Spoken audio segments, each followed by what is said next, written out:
Good evening, Unique Couples community. Welcome to another Unique Couples Sunday Night Live. We are Vito and Linda. We are here in Freeport, Grand Bahama, in the Bahamas, and we just want to welcome you to another exciting evening. This evening, we have a lot of guests in the house with us this evening, and they're going to be introducing themselves very shortly. Today, we're going to be talking on the topic Fight No More, how to handle marital conflict. Ooh, yeah. Yes. It's one of those things we don't want to talk about, right? Like Yeah. it happens and we kind of like shy away or don't want anyone to know it's happening, but conflict does happen. And in fact, for some couples, it's, physical or, a lot of that is, verbal, but we need to be able to talk about Talk these about it. issues. Yeah, Yes. talk Yes, you about it have to and talk about it. find a way to deal with them. So we're all excited about today's topic and the conversation, and of course, our um, guests, special guests, all in for couples conversation this last.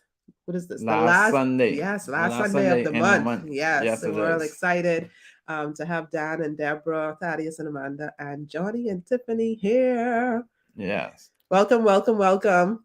So, for our Unique Couples community, if you haven't subscribed to the Unique Couples YouTube channel, you want to go ahead and subscribe to the Unique Couples YouTube channel and make sure you turn on that notification bell. And every time we go live here at Unique Couples, you will be notified. So, make sure you select all and turn on that notification bell. Subscribe, subscribe, subscribe. Go ahead and tell someone now that we are live and ready to talk about, those topics that we don't want to talk about, but definitely have to make room to include and talk about so that we can definitely improve our relationship. So go ahead and invite someone, share, share, share. Just click that button, share on YouTube, Twitter, um, Facebook. Go and share and let another couple know. You never know who you are helping. Yeah, so right now we're gonna ask our guests to introduce themselves, and we're gonna start with the Smiths, and then the Randolphs, and then the Clarks in that order. So go ahead and tell our viewing audience a little about yourself, and also when you think of conflict in marriage, what comes to mind? Oh. So go ahead, tell our viewing audience a little about yourself, and when you think of conflict in marriage, what comes to mind? Hi, I'm Deborah, I'm Dan. and we're the Smiths. We're from Jacksonville, Florida. And I have a platform, Build Your Best Life. I'm a children's minister, author. We have 4 children and Six. Oh, six grandchildren. and when I think of conflict, I think of you know, uh, some things always come up, but you need to go ahead and discuss it, get it out, and be done with it. And I think of conflict as saying something that you shouldn't have. That causes a lot of conflict. Uh, like I tell, I'm a retired law enforcement, and I like to tell a lot of people, sometimes you need to think before you talk. Mm-hmm. Because that can cause a lot of conflict, especially if you don't understand what the other person is saying. Think before you talk. Big one. Yes. Hello, Kino. Hello. Thanks for joining us. All of you who are joining us live, go ahead and put Live Squad in the chat. Our guests are now introducing themselves. Yes, yes. Johnny and Tiffany are just so used to this now. Yes, yes. Oh, go ahead. Sorry. I got a little distracted. My name is Thaddeus. This is my wife Amanda. You want me to say it for you? Our platform is totalgracesolutions.com. It's a coaching and relationship platform, and we've authored our first book recently called Cups Full of Grace, a guide to gracious and attractive conversations that enlighten, encourage, and to affirm your relationship. When I think about conflict, I think about two people that for maybe for a season or for a time that are not seeing eye to eye on a certain thing, or are having trouble communicating effectively.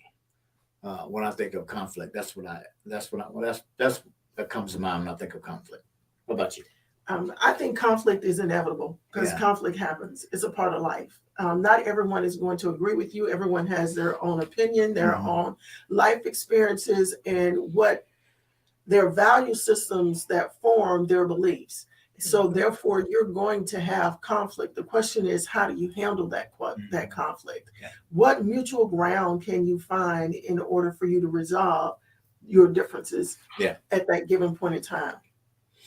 So those are my thoughts on conflict.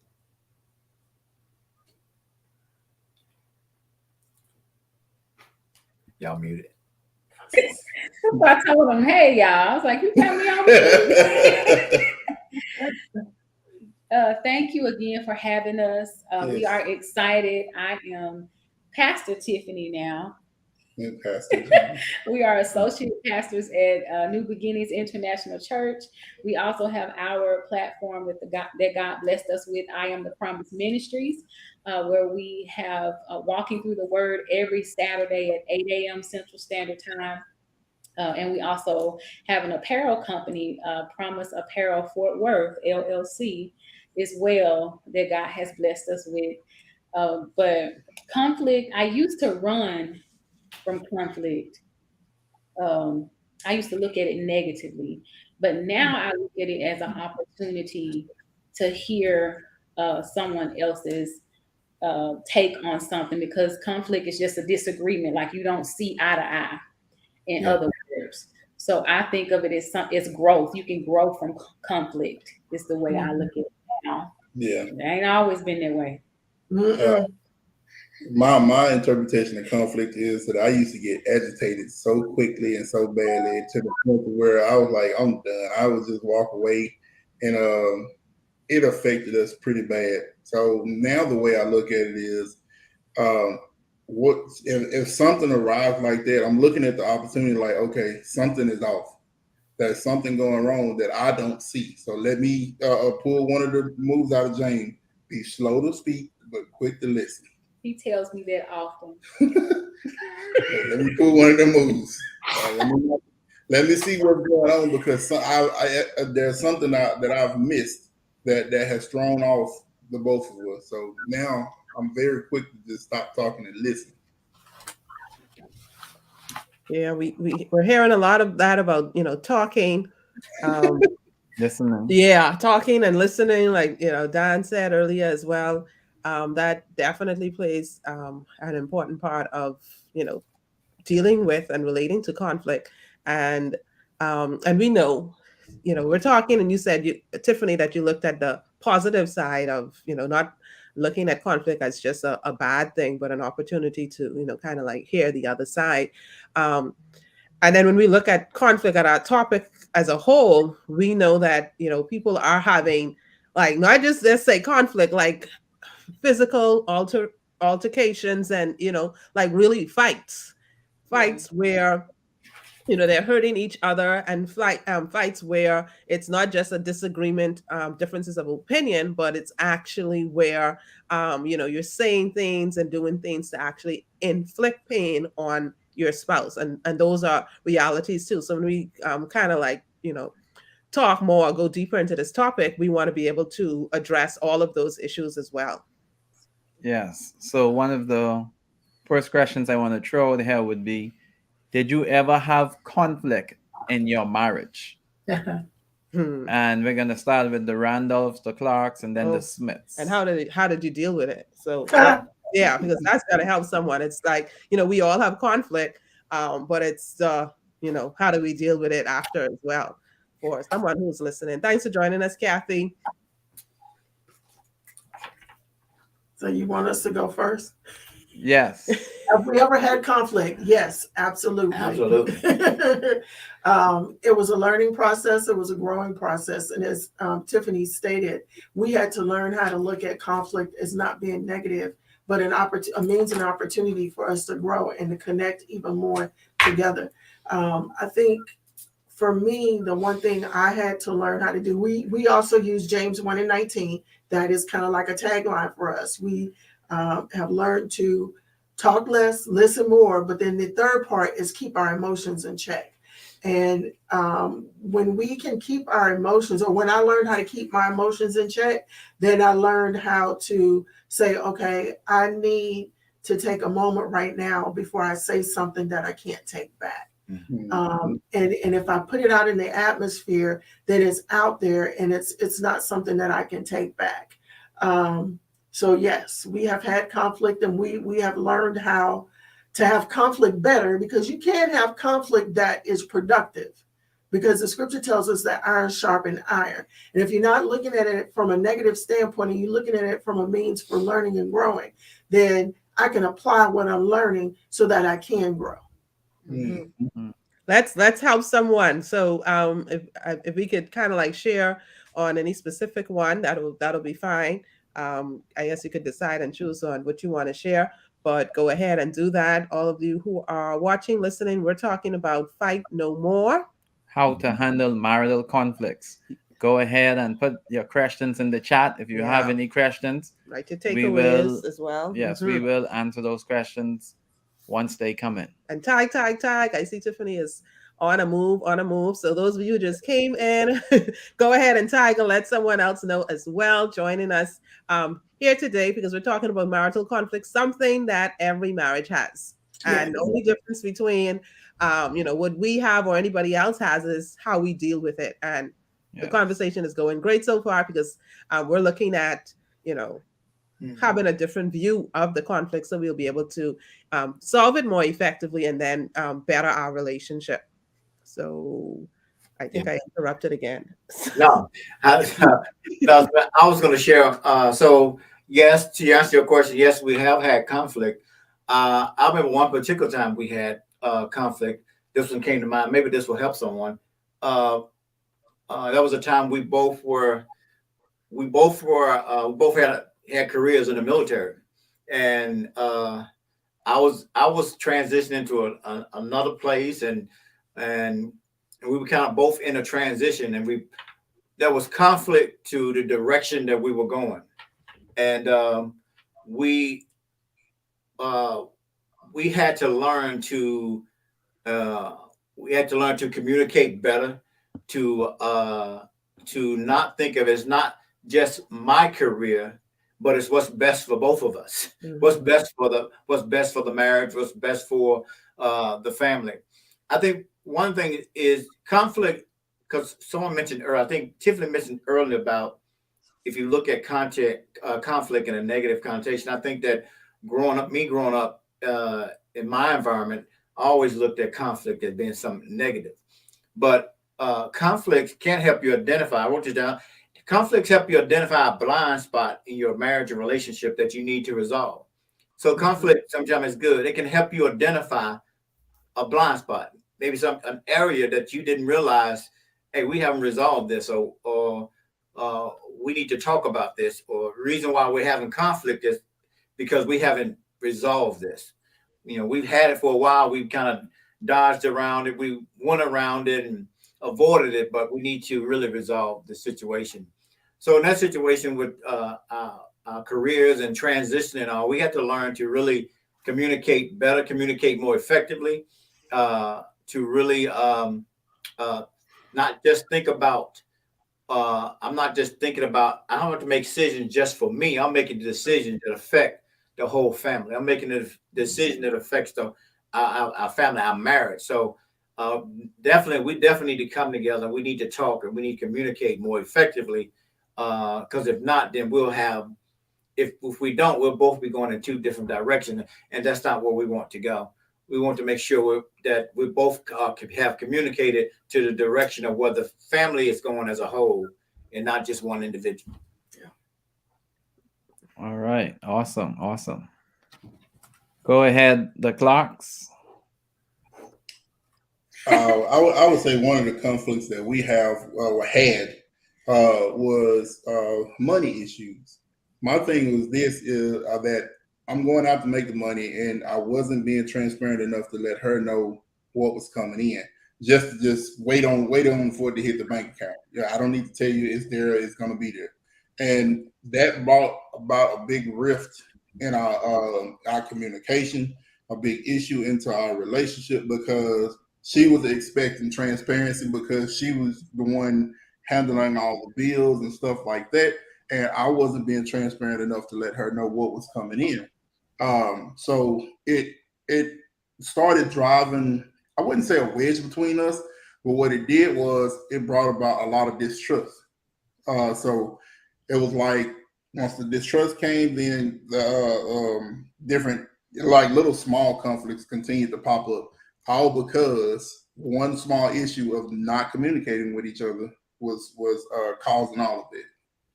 Yeah, I think so. And sometimes the small things pop up because we're not addressing the bigger issue. So you pick the small things and you just nitpick and pick instead of just going to that issue. Or when in our marriage class at church, which is called Refresh Marriage Ministry, we have this thing about issuing a complaint. But the complaint is it's the absolute truth. Like you can't point fingers and stuff. It's just like when you did this, you made me feel this way. Instead of just brushing it under the rug, you can say, like, Johnny, when you don't tell me what's coming into the account ahead of time, it makes me feel like the money's not going to hit, or you don't want me to know how much money is going to come in, and it makes me have trust issues. So just say it. Just say it. Just say it. Don't point fingers. Just say how you feel, how that made you feel.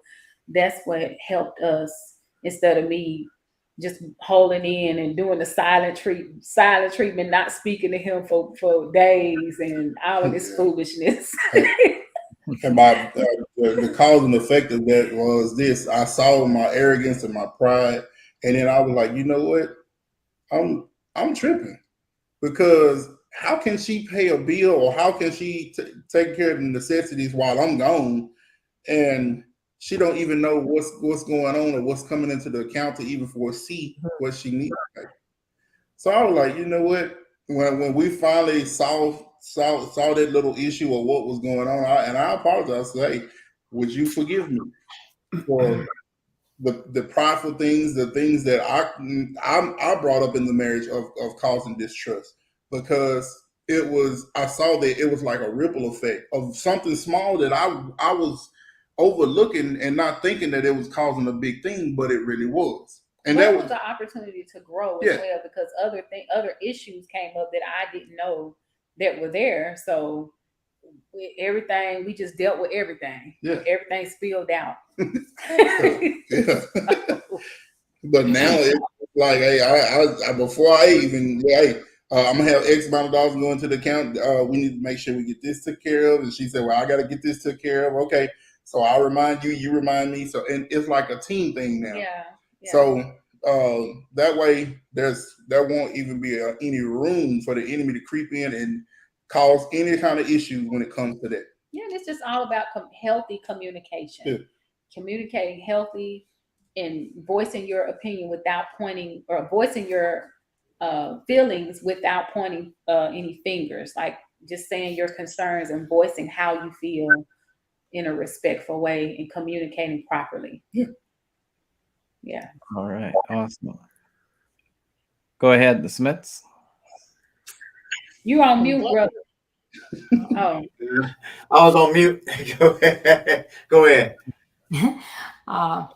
Then we can think of something else, but the only one I can really think of, and it was, when I think about it, was just so silly, but, because normally when we get into something, we sell it right there and it doesn't last. But when we first got married, and I had been single for a while, and so I was really independent, and it was just a word that Dan used, but he would say, I'm going to let you do blah, blah, blah. And I'm like, what do you mean you're going to let me? And it was just something he would say. But every time he would say it, I took it as he was saying he was going to allow me to do this. but we had to, sit and talk about it. And I had to understand that he wasn't saying he's going to let me do it. But, that's something that you can do. You do it better, or you're used to doing that. Go ahead. I don't have a problem, whatever. But you have to communicate and get that understanding. So that's why I think it's so important. When we own these conversations, one of the first things I normally say is communication, because you really have to listen and make sure that you're understanding what's being said. Yeah. So, once we talked about that and I got it straight, I know it was just me being silly.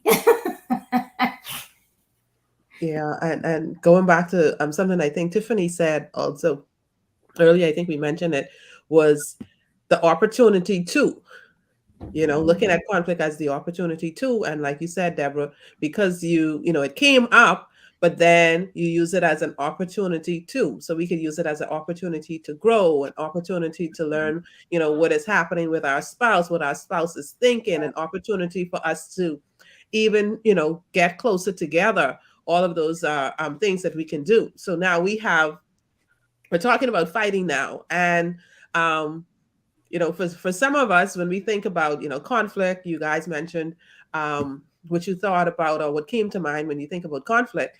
And for some other people, when they hear about conflict, it is something terrifying because of what they had to deal with, whether it was, violence that they had inflicted upon them or that they experienced around them, even stemming from childhood. I know, seeing that and being around that really impacted me as a child, and even into I'd say into adulthood, because I definitely viewed conflict as something like you start the verbal, and then it just seemed as if it just escalated to something physical, because that was the examples that I saw.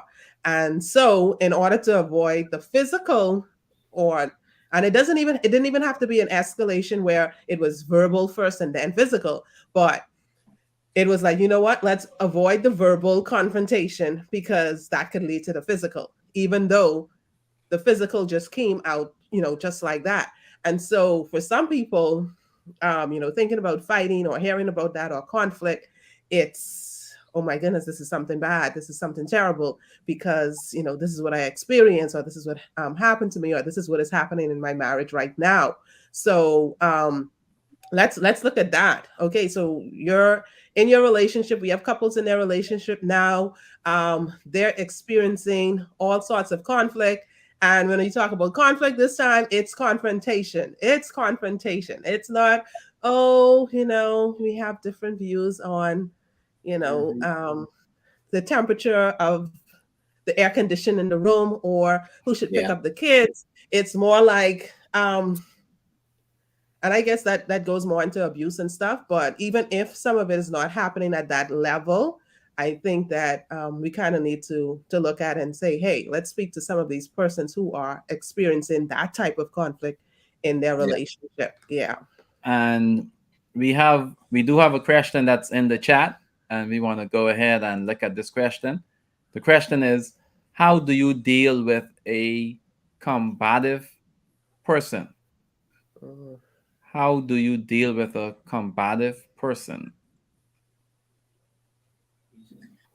You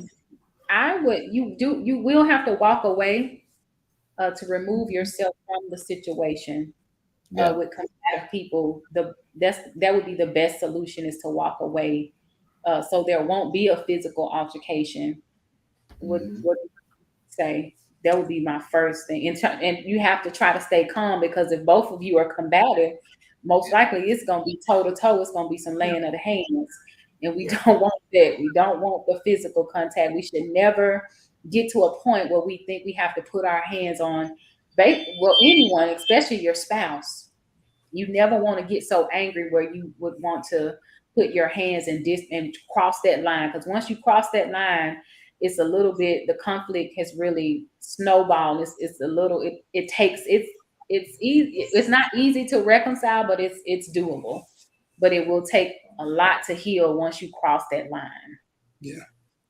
You took the words out of my mouth. You definitely have to stay calm and walk away. Remove yourself from the situation until they calm down. because like she said, the last thing you really want to do is add fuel to the fire, and you never know what one simple word out that you're thinking that might calm down might actually be the fuel that they need to turn it up a notch. And you may even have to bring in professionals. Yeah. You may, because you have to think, what is making them so angry? Why are you so angry to the point where you want to be combative, or to the point where you want to harm someone because you can't communicate properly? I know when I used to want to fight people and get to that point where because I didn't know how to express myself properly, that would be the reason I felt like you didn't hear me unless I put my hands on you. Mm-hmm. Yeah, exactly. And yeah, just like one of my friends in the comments, Shelton, he just said you got to reflect before you react. So I think that's a good terminology, a good thing to look on, especially if you're not the aggressor. Mm-hmm. You got to reflect, like, okay, what is my next move? What do I need to do, to move into a safer position than to continue to be in harm's way? Yeah. Yeah, I agree. I agree with that. I think, listening to what Tiffany said, I think sometimes when a person that's very like that, they don't know, that's probably the only way they know how to deal with conflict. Yeah. They don't know any other way. That's what they saw. That's what they've seen growing up, and they don't know any other way. Sometimes that's the case. But I agree with them that if you can de-escalate the situation in a way you can, walk away or something like that. If you can go to a safe place, de-escalate that situation as quickly as possible.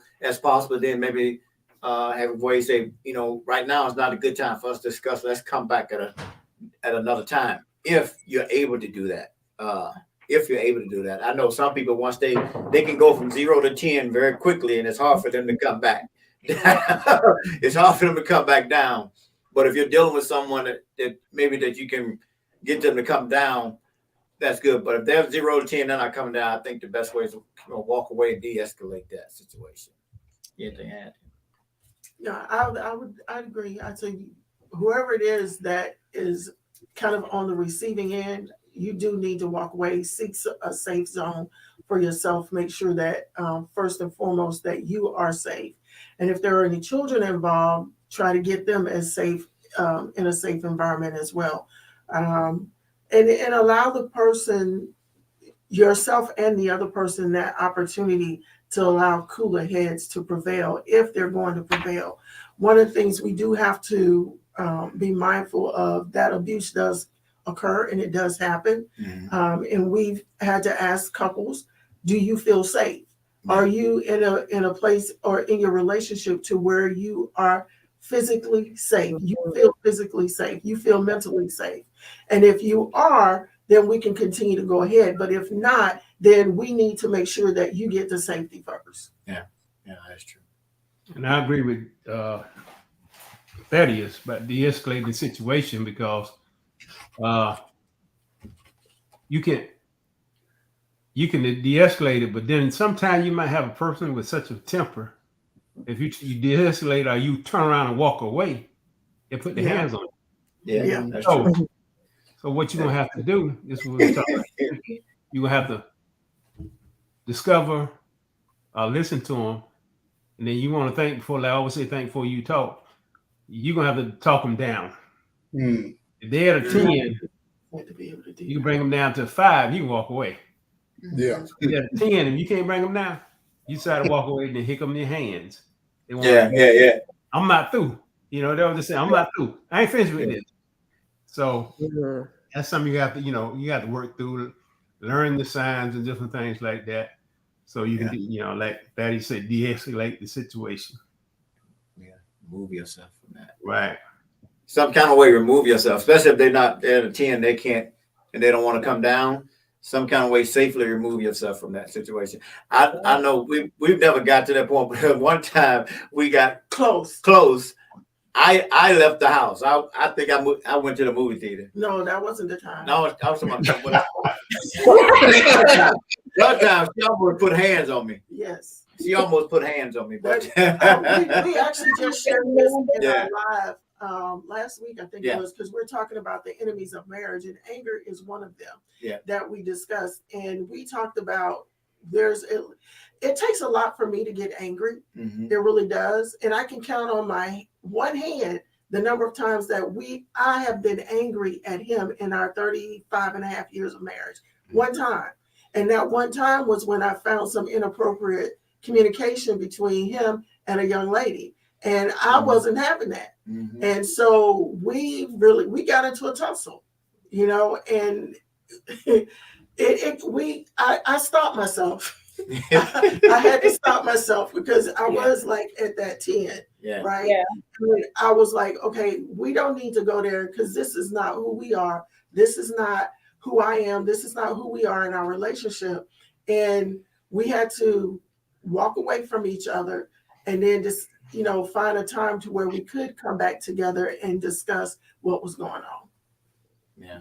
I mean, that just brought something that was totally unrelated to mine just now. And I just kind of like want to ask this question, but this has nothing to do with, our normal everyday couples. So how does that work? Like, you two are military personnel. Would you have used your training on each other? Like, don't answer that question. you didn't. I know me. Okay. I know me. Backstory. Growing up, if I got backed up into a corner, I didn't know what I was going to put my hands on to hurt somebody. Okay. So I have to make sure that I personally do not go there, because I will find whatever I can find to hurt you. And that's just it. That's not based on military training. That's going back. Okay. That's from the streets. Yeah. Yeah. So, Okay. Wow. No, we're not. We would not have gone that far. no.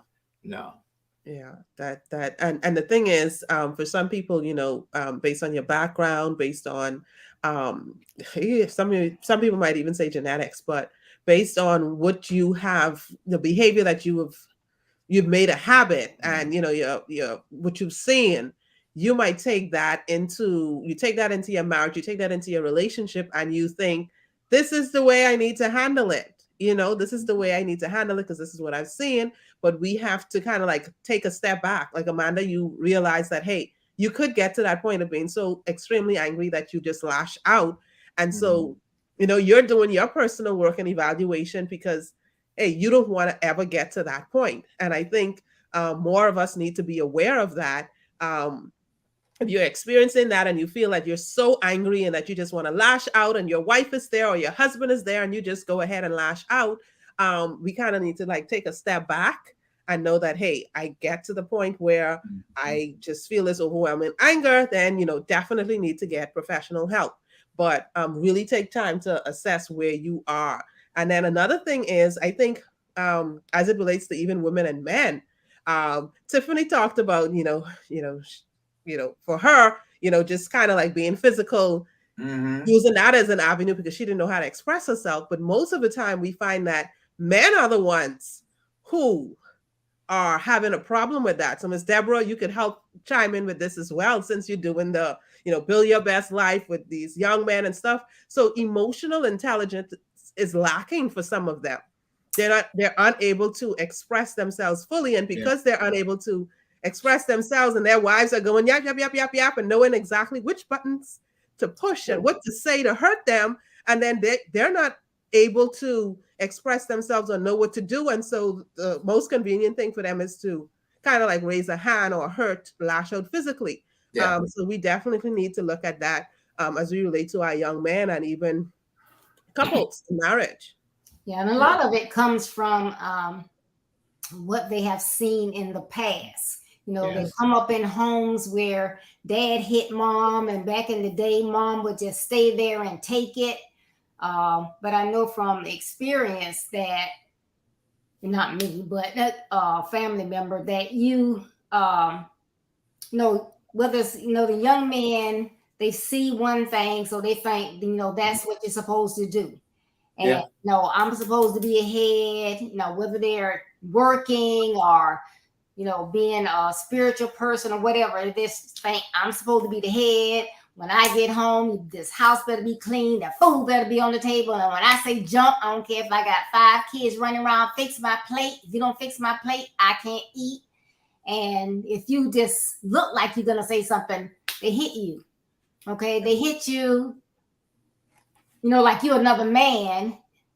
You may take it one time, I'm sorry. But then when you continue to stay there, then those meetings get worse and worse. And then, everybody wants you to get away, stay safe. Well, I got these kids, but none of you are safe. You need to get away. Well, of course, the man needs counseling. He needs help, but you need to be in a safe place. Yeah. And a lot of times the women will not leave, or if they leave, then they'll come back. Well, that is the kid's dad, and he says he's sorry. But in the situation that I'm referring to, that kept happening until he just sat there, the kids in one room, they're in the bedroom, and he just shot her dead. So you have to take care of you and your children. And men with family members need to try to talk them into getting help. So that, that's why I think it's just so important to catch them at this high school age and younger, so that they can get the help they need from their past and what they saw. Because a lot of times, that's all because I thought with my first child, I thought I was the best mom because I was following the model that I saw. But as I got older, I'm like, that's not how you raise boys. I was told, how to raise a boy, but that wasn't the right way to do that. But it was the model that I saw. So, and that's the same thing that comes with this physical thing, but it can get so much worse. Yeah. Yes. Sure. I found another thing in situations, places I've been, that the male itself would take so much. I had one where as to female can't irritate her. He said, "Go head on now. I'm through with this. Go head on." She couldn't stop. She just kept running up on her right around. So he found time around here. So, unfortunately, we had to lock him up, but he hit her, and he said, "I told her to leave me alone." He said, "That's all she had to do, leave me alone." I done turned my back, walk away from her, but she just kept coming at me. So, situation like that too. I guess what I'm saying, you got to learn how to stop. Before it happened. Yes, you do. And I think that was a lot of great answers to that question. I think you guys really did an excellent job answering that question. So I hope that question helps whoever is watching. Yeah, go ahead and remember to put in your questions. Let us know your takeaways as you're watching as well. Put your questions in the chat. I want to ask a real quick question, because we're talking about abuse and we're talking about it being, and when it's talked about nationally, it's more geared toward abuse of women. But I know that abuse of men occur as well. It's just not as reported as much. So the question for Dan is, as a retired police officer, before you retired, how many cases that you are aware of or that you may have experienced, like percentage-wise, of men actually being abused by women? If I go my percentage, I'll say I'm gonna split it up, because if I started in 75, so I'm gonna say between 75 and 85, you had a 60 to 40. Okay. All right. After that, it's escalated up to about almost equal. I'm gonna say 80 and 85, because it just got that bad.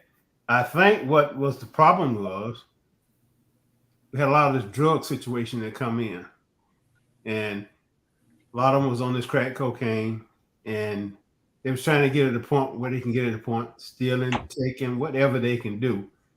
And that caused a lot of friction. But now these days, if in the last 3 or 4 years, I noticed if the lady, all she got to do is hit the man, scratch him or whatever, then she's going to jail. Okay. You don't even have to touch her. Okay.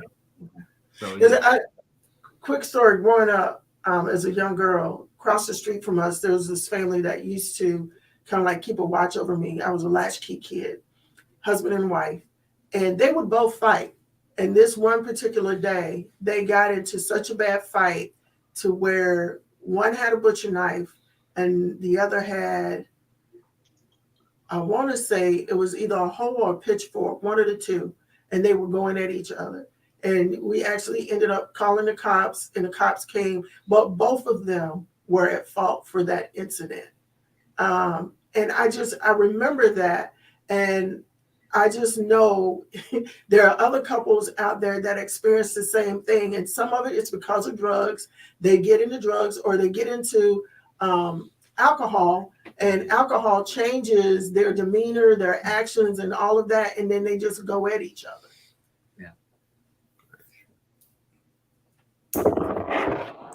Yeah, and I think in terms of the conversations that need to happen, as it relates to men being abused too, we have to kind of like bring light to that so that they too can get help and not feel ashamed, because we know how it is for women feeling ashamed and not reaching out to get the help. So imagine that for the men, even worse. But we need all couples to reach out and get the help. It doesn't mean that that's possibly the end of your relationship, your children don't have whatever, but it does mean that you need that intervention so that that pain is not inflicted and it doesn't continue a cycle, because your children are going to live with that as well and think that it is normal, and we don't need that cycle to continue. Right. Yes. Our next question is, what are some other types of conflicts couples face in marriage? We're going to start with the Clarks, and then the Smiths, and then the Randalls. What are some other types of conflicts couples face in marriage? I would say family. I know when we first got married, it was a little rough with my family. Hot mess. And setting setting healthy boundaries with our family. Because my mom has 10 children. I'm the baby girl out of the 10 children. So my oldest brother, he was like a father figure to me. So him and Johnny would get into it. And oh my God, it was just horrible. And it was so uncomfortable having to have that conversation and set those healthy boundaries, like that this is my husband. Like, you can't disrespect him. I'm no longer a child anymore. He has me now. Yeah. Even after that conversation, it still was. It took, and I really hate to say that it had to go there. It took for us to literally almost come to blows before the respect was gained. Not him and I. Not her and I. Her brother and I. Yeah. It was sadly to say her mom lost her last husband, and it was before the funeral even started. Yeah. And I got told, to shut up because you're barely family anyway. We had been married a year and a half, maybe by then. Yeah. And me and her what is he? Stepdad, we were very close. Yeah. So I was already in my feelings because that was my dude. And to get told to shut up, it made me revert back to being a little kid. And from that right there, it was like I went from 0 to 100 because I was sick of the being treated like that, sick of the back talk, sick of all of that the stuff that came with it. And I'm like, man, look, you playing with the right one today. So, the situation, it got horrible, just to say the least. But after that, it was like a whole turn I said, man, I told him when him and I had a conversation, I said, why do we even have to go to that point for you to just understand that this is my life, not your daughter. This is your sister. But today, now, hey, and he lives in Dallas. Yeah, they the closest. Yeah, now. so now, thank the Lord. Yeah, now that's buddy. But yeah, I would say family. Yeah, family. And we also had, because my family always leaned on me. Like, anytime they would call me, I'm there. I don't care what they needed. I was there. So we also had conflict with that because I was so used to being there, sending them money, giving them anything that they needed, like being their rock for my family. So we had some conflict with that, and we got into it pretty bad with that because I didn't understand like why I can't help my family. Like, but how do we overcome that to help somebody? I expressed to her, I said, I want you to do just one thing. And it wasn't, we wasn't arguing that day, but it was like a conversation that happened after an argument. And I said, I want you to do one thing just to see my side, to see my point about it. I said, I'm not forcing you to do it. I'm just asking. I said, I want you to do one thing. When they call asking for money, tell them no. One time. Mm-hmm. And she was like, okay, I'm going to prove you wrong. And it wasn't even 2 hours. And she said, no, I can't do it. And it was like, oh, well, I don't want to talk to you. They wouldn't answer her phone call. Wow. It was like a whole turn of event. And then it took for me to just ask her to do that for her to see. Right. So it was an opportunity for growth again. Yeah. She came to me, she was like, I see why you say what you've been saying all of these years. They're just using me to that point because they knew what they can get out of me. Which sad to say. It's sad to say, but it happens. It happens.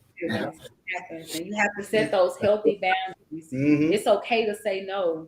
It's okay. Because sometimes the fact of the matter is sometimes you can be more of a hindrance to someone else's growth by just helping them. Yes, exactly. I'm saying don't help them, but if you continually week to week helping them in the same area, you have now become a hindrance in their growth instead of a crutch, and you're not helping them see that there's some kind of poverty that's going on, or you're misusing your funds where you're not growing. So yeah, that's true. So after that blow up was an opportunity for like cleansing and refresh and something new, opportunity to definitely set those boundaries in place. And it doesn't have to be that way, but if it does happen, if you are experiencing conflict, you can move on from it. It's healthy. You can move on from it. Just don't go from 0 to 100 and then do something that you will regret. Right. And then, have to live. But if it did happen, we're saying, if it did happen, you made mistakes in the past, that's in the past. Make your restitution, ask for forgiveness, and then do not repeat the same, bad behavior. Don't repeat the same mistakes that you did in the past. Yeah, I'm like Miss Amanda. I think she said this. It takes a lot for me to get that mad, and that was one of them situations that I was already like had my guard up, so I was just waiting for somebody to say something. Waiting on it to pop I'm just being honest. I was waiting. I went in there with the mindset, oh, is something gonna happen today? Yeah. I already went in there with my mindset with that type of energy. So I was already, ain't nothing nobody could have said. So I was already there. Yeah, that's something we have to watch out too for. We have to, watch out for as well. People come with, whatever situation, anger or hang-ups about something. Maybe it's something at work or something that happened. You kind of like feel the temperature, assess the situation, right, Dan? Assess to make sure. Yeah. Yeah.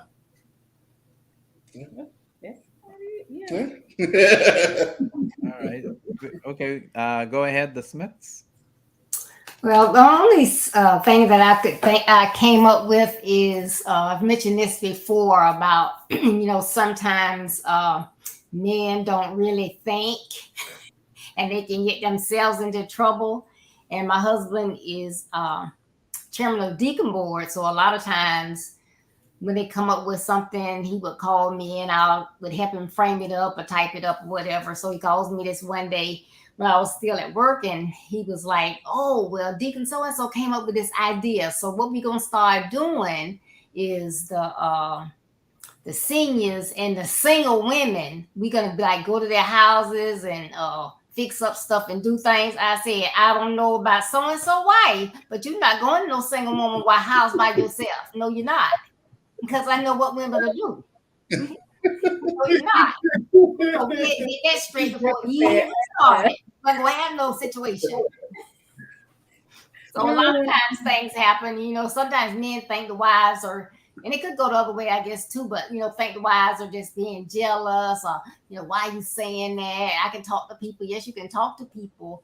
However, it's just certain things you just don't do. You don't set yourself up. So why would a, male go to a single woman's house? You're not going to know how she's going to be dressed when you go there. You by yourself.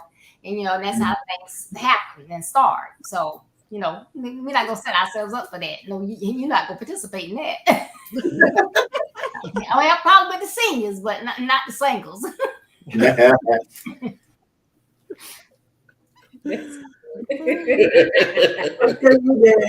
No.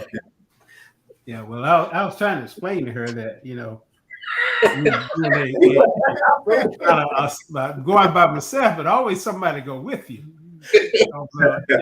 Situation like she was true. I mean, situation like that, they ladies could want to be expecting a little bit more, but one thing, a unique thing about at the church, I got a lot of daughters and sons. They call me Papa Dan. So, I mean, there's a lot of work I've done. So she don't have a problem with it because they call her Mom Deborah. So we straight with that. And a lot of things they want done or need my advice, then I give it to them. Even with her being with this book, she has a couple of parents that have a problem with their sons. They're younger than the age they're working with, but Deborah agreed to work with them anyway. So I gave them Deborah number so they can contact that way. And not me introducing the parent to her, but they giving the parent, opportunity to let her know this parent will call you and this is the situation, what's going on. Yeah. But no, I agree with her going to the singing. No, I wouldn't do that. I can do that smile.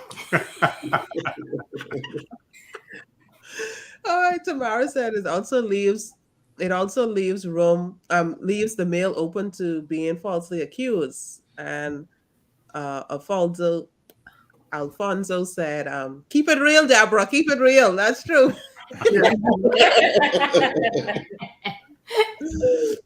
Yeah, so sometimes it's not even just about handling the conflict. Sometimes it's preventing it from happening as well. Absolutely. Like having that, that hands before, seeing things before it happens so that you don't have to deal with the issues. You don't have to go in and kind of like out fires, just making the preparation to make sure that the fires don't take place in the first place. That's also a part of making sure that you handle conflict. I think we're going to just some last advice. Oh, sorry, the Randolphs. After the Randolphs, we'll go into what's your top advice as it relates to conflict. That's our final thoughts for our viewing audience. Just before we wrap up, so think about what it is you want to let couples know. Final words as it relates to that, and we'll take the Randolphs and then we'll get into that. But I just want to share.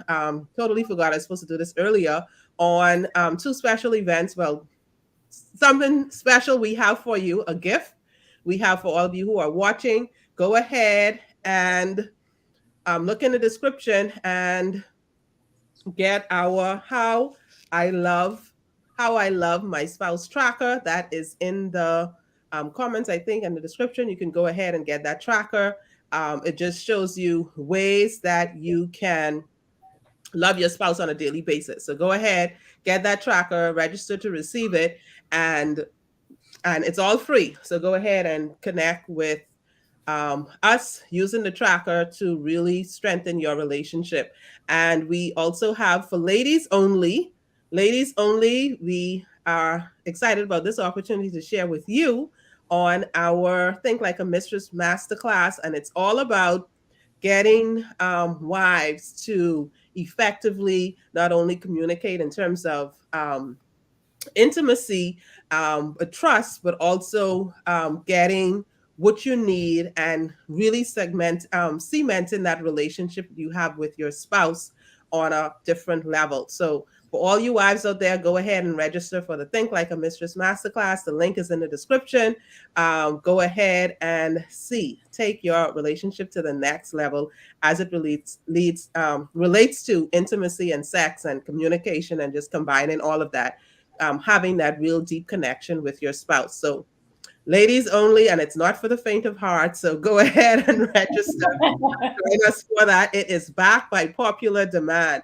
We have some wonderful ladies who will be there with us, joining us for that session. Lavette Baston will be there with us for Think Like a Mistress, Dolores McKenzie, Lynn Colley, and yours truly will be there as well, and Alicia Meeks from Spoils Wives Club. So we're going to have a fun time with that. Go ahead and register to be a part of the Think Like a Mistress Masterclass only, for wives only.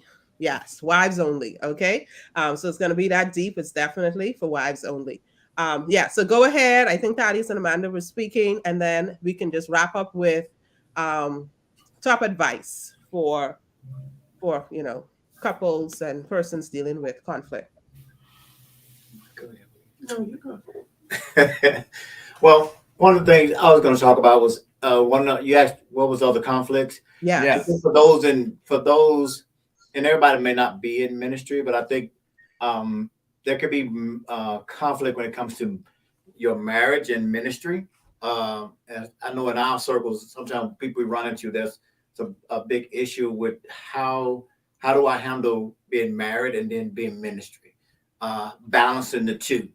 I think that sometimes that's a big conflict for people, and they really have to realize they have to prioritize what's important, what's important to them, their relationship or their ministry.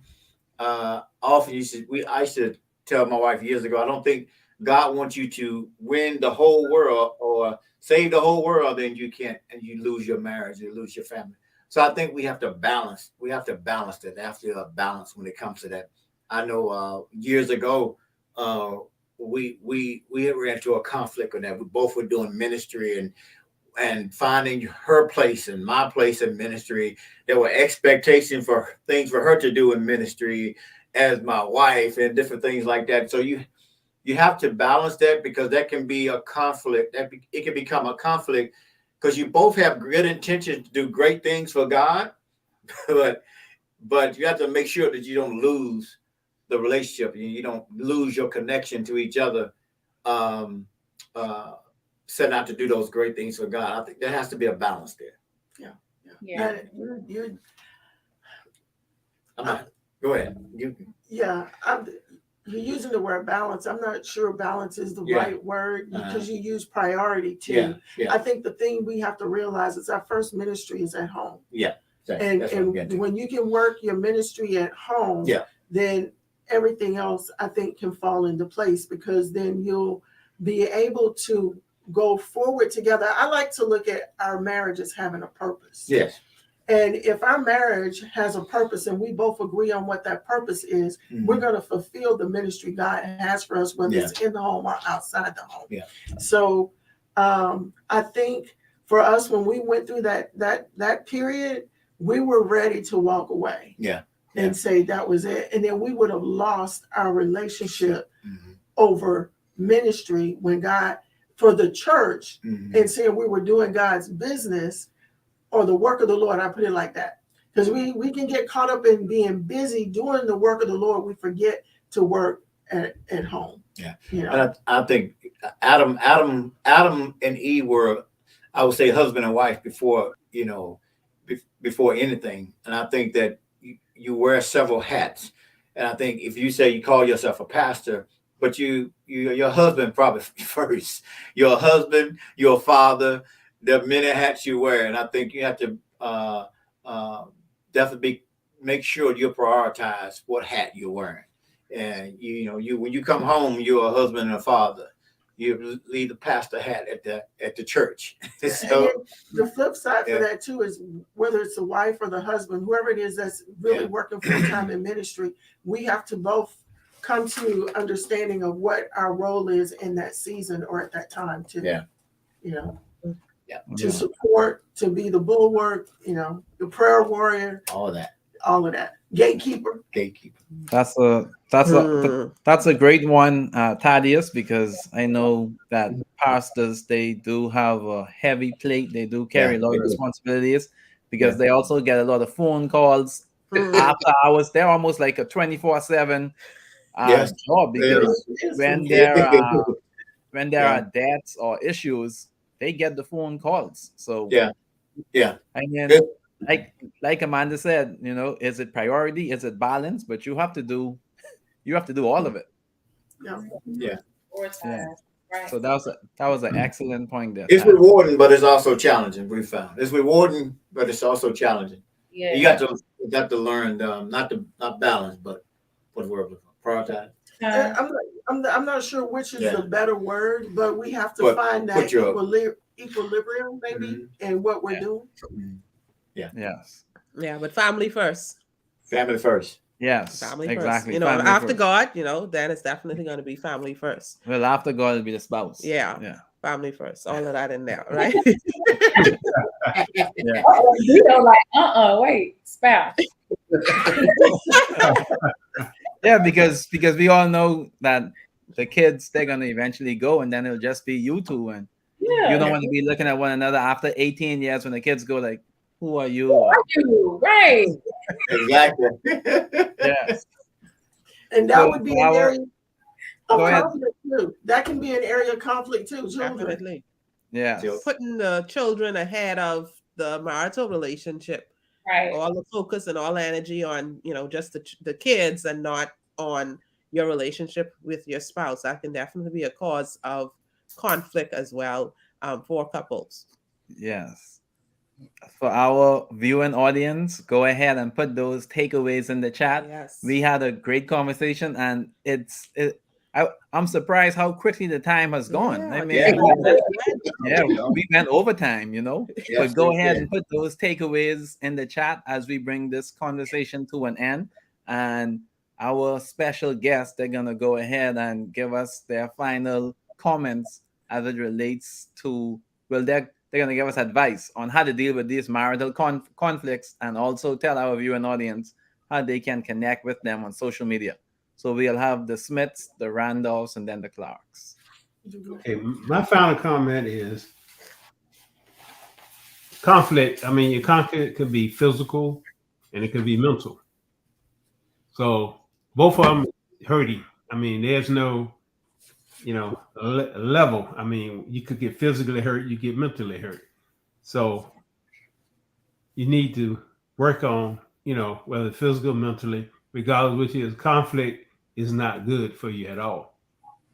But it can be a stepping tool. And once you use a stepping tool, use that tool to your advantage. So you can make the kingdom of God. Okay. Of course, conflict is not good. But if we continue to have that conflict and we never stop to do something about it, we just, get in the conflict and we do whatever we do, and then we move on, we do it again. You're chipping away at that marriage. You're just chipping away. So you have to, when that conflict comes up, whatever kind it is, you have to stop and say, hey, we're in this together. Let's stop, and we can talk about it, communicate, but we need to come up with a way to solve whatever it is. So it could be something about you can't decide where to go for vacation. You can't decide if the kid's going to go to public school or private school, whatever. Decide, how are we going to come to resolution? Do we need counseling? Do we need to just sit down and really listen to each other? Do we need to, each of us need to get a sheet of paper and do a pro and a con list?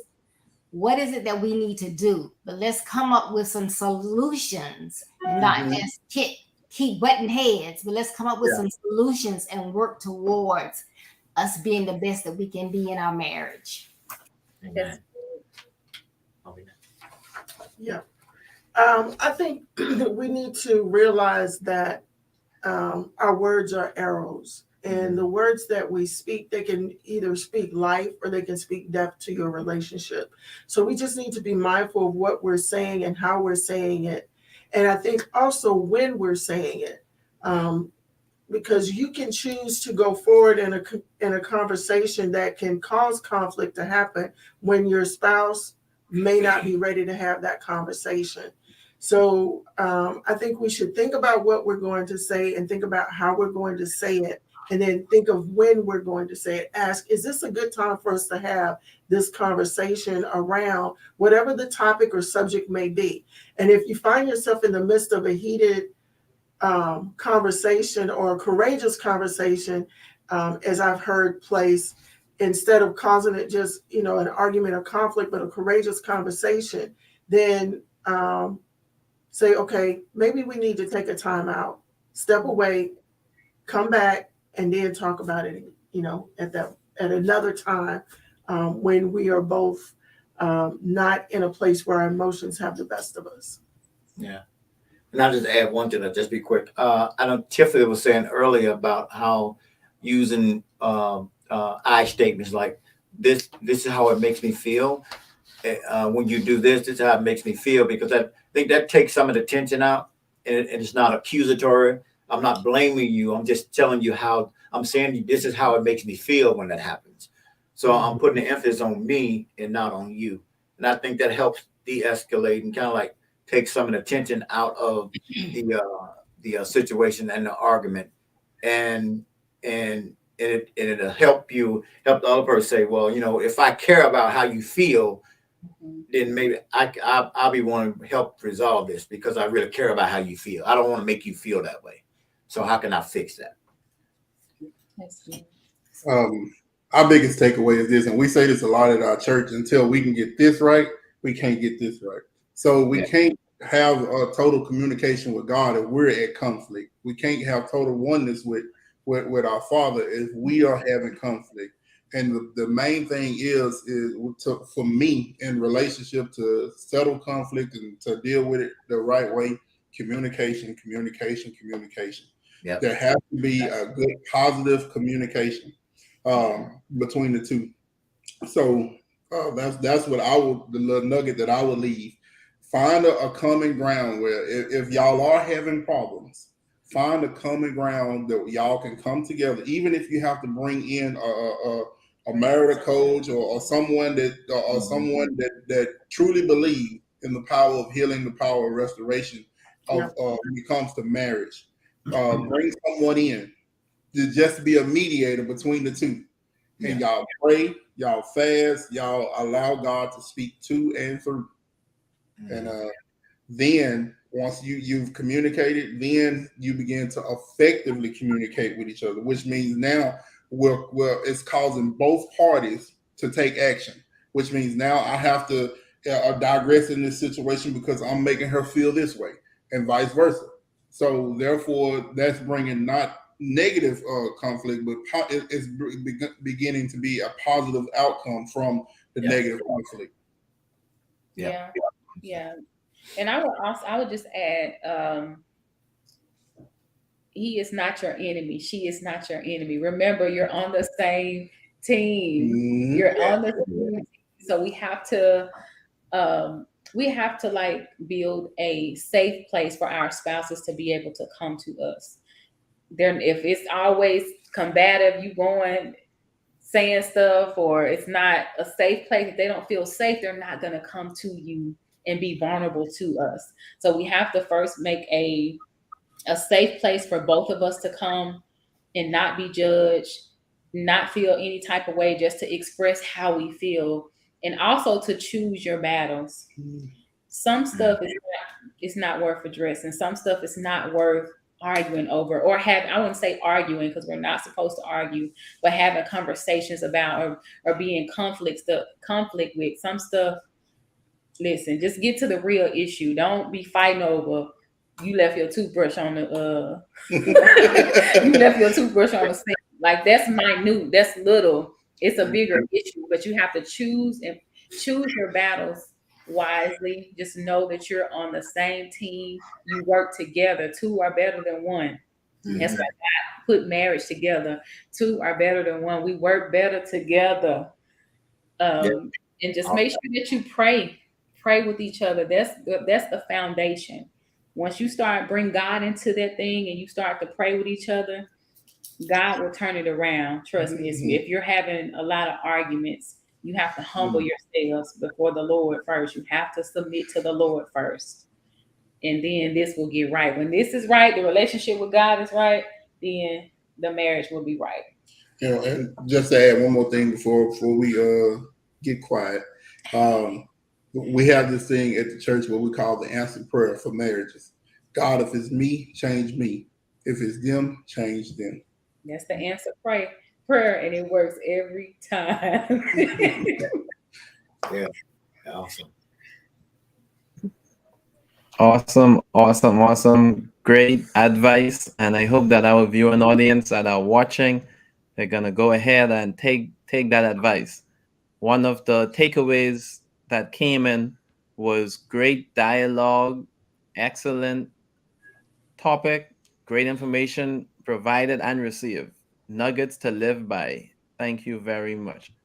So our viewing audience, they definitely enjoyed it. It was a lot of information, and I know that we all had a great time, and we too also learned from the information that was shared today, because we know that in a marriage, the relationship is the biggest issue. Yep, the most important one. Yes, Definitely. the relationship. The problems will come, but your relationship should outlast each and every one of those problems, because your relationship is the most important issue.